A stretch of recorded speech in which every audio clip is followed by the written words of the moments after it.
طویل رستہ مزاج پر آنا تھا، کیسے نہ چل کے آتے. اور یہ محفل اس لیے بھی مبارکباد کی مستحق ہے کہ مل بیٹھ کر ہمیں چند لمحے سوچنے کے لیے ملے ہیں. بحیثیت قوم ہمارا المیہ آج کی گھڑی یہ ہے کہ کھائے بغیر گزرا نہیں ہے ایک دن، سوچے بغیر کتنے زمانے گزر گئے. اور مجھ سے پہلے فاضل مقرر کہہ رہے تھے اقبال ایک آفاقی شاعر ہے جس کو مختلف اقوام نے اپنے نصاب کا حصہ بنا دیا. اور ہمارا المیہ کیا ہے؟ ضمیر جعفری نے کہا تھا نا کہ حضرت اقبال کا شاہی تو ہم سے اڑ چکا، اب کوئی اپنا مقامی جانور پیدا کرو. اللہ کرے کہ آج کی محفل سے حوصلہ پا کر پاکستان کے گلی کوچوں میں ایسی محفلیں برپا ہوں جہاں فکر اقبال کی بات ہو. اور بحیثیت ایک تعلیمی ادارے سے وابستہ ہونے کے میں یہ کہنا چاہتا ہوں کہ ہم برابر کے مجرم ہیں کہ ہم نے نسل نو کو فکر اقبال کی وہ محبت نہیں دی، وہ تڑپ نہیں دی. میں نے ایک چھوٹا سا تجربہ کیا اپنے تعلیمی ادارے میں کہ بظاہر یہ ایک بوجھ لگے گا بچوں کو کہ ہم ان کو اقبال کی باتیں بتائیں اور ان کو کہیں کہ آپ اقبال پڑھیں. ہم نے اقبال کے کوئز کے نام سے سلسلہ شروع کیا اور اس کا ہمیں اتنا بھرپور رسپانس سامنے آیا. بچوں نے اتنی محبت سے وہ کوئز تیار کیے اور 4 ٹیمیں سٹیج پر بیٹھی ہیں، پورا اسکول سامنے بیٹھا ہے اور اقبال کی پوری زندگی ان کے سامنے سے کوئز کی صورت میں آئی. تو یہاں اگر مجھ سمیت جو بھی تعلیمی اداروں سے وابستگان بیٹھے ہیں تو ہمیں پہلے آگے بڑھنا ہوگا اور اس کوشش کو آگے لے کے چلنا ہوگا. مجھے آج اس محفل میں دائیں بائیں بیٹھے نابغہ روزگاروں کے بیچ اپنی کم مائگی کا بھی اعتراف ہے اور تنگی دامہ کا احساس بھی ہے. چند شکستہ الفاظ ہیں اقبال کی محبت میں، اور یہ محبت اس وقت 2 جگہوں پہ مجھے یاد آئی. جب مجھے اسپین جانے کا موقع ملا تو میں اپنے میزبانوں کو اصرار کر کے لے گیا مسجد قرطبہ، اور وہاں اس پوری مسجد میں اقبال میرے ساتھ تھا.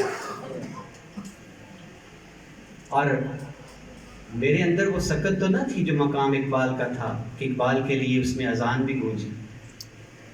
تو میں نے وضو کر کے نیت کر لی کہ یہاں جگہ جگہ گارڈز کھڑے ہیں، لکھ کے بھی لگا رکھا ہے کہ یہ مسجد نہیں ہے، عبادت آپ نماز نہیں ادا کر سکتے.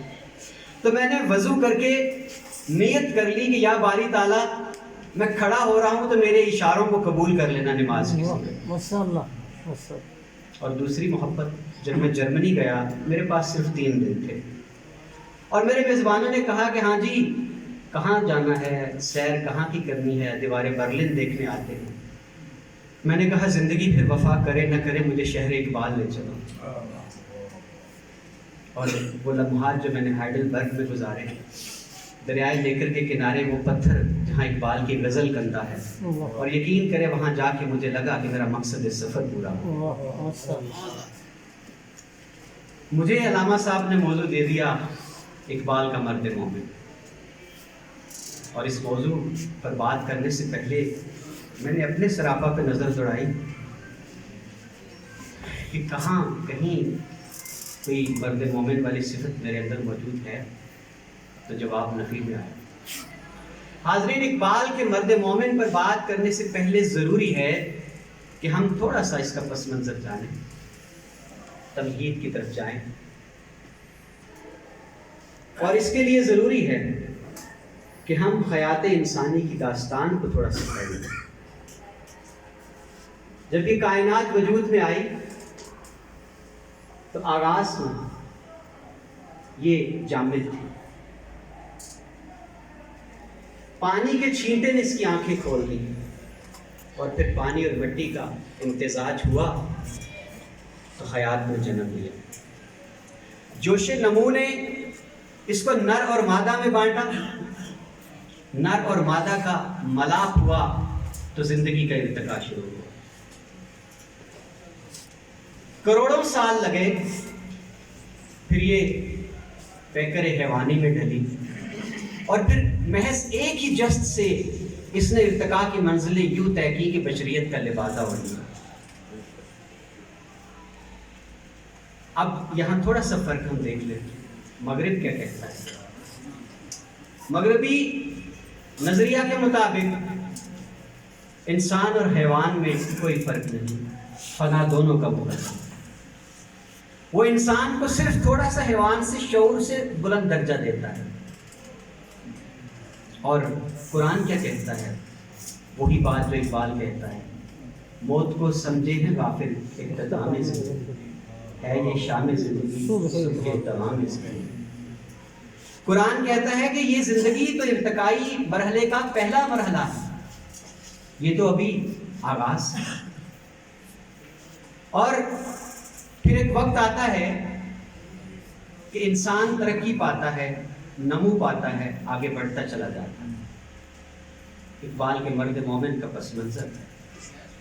اب اگلا سوال یہ پیدا ہوا ماہرین نے، اقبال پڑھنے والوں نے، اقبال پر لکھنے والوں نے، کہ آخر اقبال نے اپنے مرد مومن کا تصور لیا کہاں سے؟ کچھ نے کہا یونانی فلسفیوں سے، کچھ نے کہا جرمن نیوتشے سے، اور کچھ نے مولانا روم کی بھی بات کی. لیکن ہم نے کتاب لاریب سے رجوع کیا تو پتہ چلا کہ کتاب حق میں جو مرد مومن کی بات ہے وہی اقبال کے کلام میں مرد مومن. بزرگ کہتے ہیں کہ فنا فی الرسول ہو جانا ہی مرد مومن ہے، اور اقبال بھی تو یہی بات کرتا ہے. اقبال نے مومن کے لیے صفات کیا گنوائی کہ ایک مرد مومن جو ہے اس کے اندر کن خوبیوں کا پایا جانا ضروری ہے. سب سے پہلا درجہ وہ عشق کو دیتا ہے. عشق ایک ایسا جذبہ ہے جو پیکر خاکی کے اندر ایسی جان پیدا کرتا ہے کہ وہ طوفانوں سے ٹکرا جاتا ہے. وہ جلتی ہوئی ریت پر دہکتے ہوئے کوئلوں کے نیچے بھی احد احد کی صدائیں بلند کرنے پر انسان کو جرأت دے دیتا ہے. عشق وہ جذبہ ہے جو کربل کی ریت پر داستان لکھ دیتا ہے وفا. اقبال نے مرد مومن کے لیے عشق کو لازمی جز قرار دیا. اگلا مرحلہ ہے یقین. مرد مومن کے اندر یقین کا پیدا ہو جانا ضروری ہے، کیونکہ اقبال کہتا ہے جو ہو ذوق یقین پیدا ہو تو کٹ جاتی ہے زنجیر. اور ان زنجیروں کو ہم نے کٹتے ہوئے اپنی آنکھوں سے دیکھا، بارہا تاریخ عالم پر یہ شاہد. فقر و استغنا.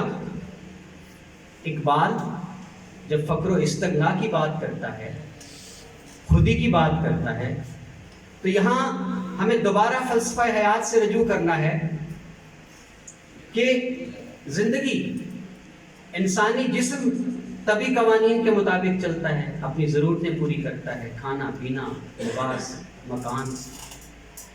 انسانی جسم کے اندر ایک اور شے بھی ہے جس کو آپ نفس کہہ لیں، ذات کہہ لیں، خودی کہہ لیں، اور یہ غیر متبدل اقدار کی مضمون منت ہے جو وحی کے ذریعے سے پوری ہوتی ہے.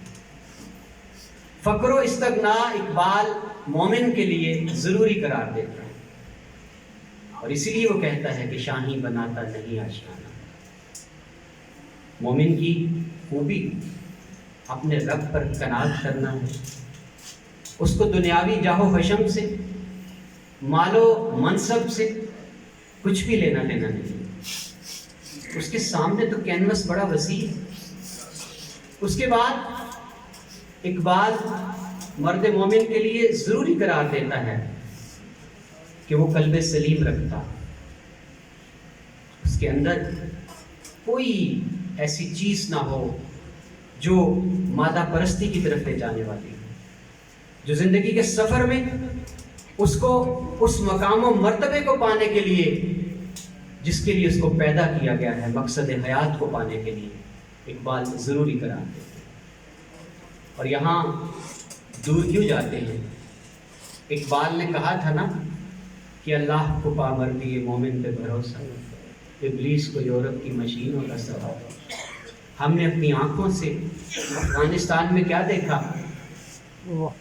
تمام تر اسلحے کی جدت کے باوجود، دنیا بھر کی بہترین فوجوں کے جتھوں کے باوجود پامردی مومن دیکھی یا نہیں دیکھی؟ اللہ پہ بھروسہ دیکھا یا نہیں دیکھا؟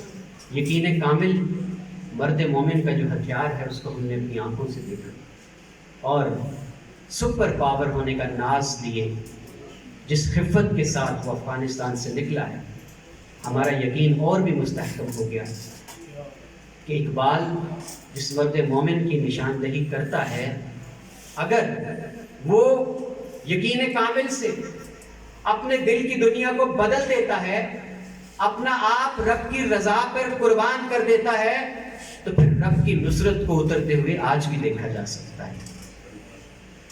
اور اسی لیے تو اقبال نے کہا تھا، ہاتھ ہے اللہ کا، بندہ مومن کا ہاتھ۔ اپنی آنکھوں سے ہم نے دیکھ لیا کہ رب کی نصرت جس کا وعدہ ہے وہ اترا کرتی ہے۔ حاضرین گرامی قدر، بات ہے یقین کی، بات ہے اقبال کے مرد مومن کی۔ میں زیادہ دیر مہمانوں کے بیچ حائل نہیں رہتا، آج ہم نے ان کو سننا ہے۔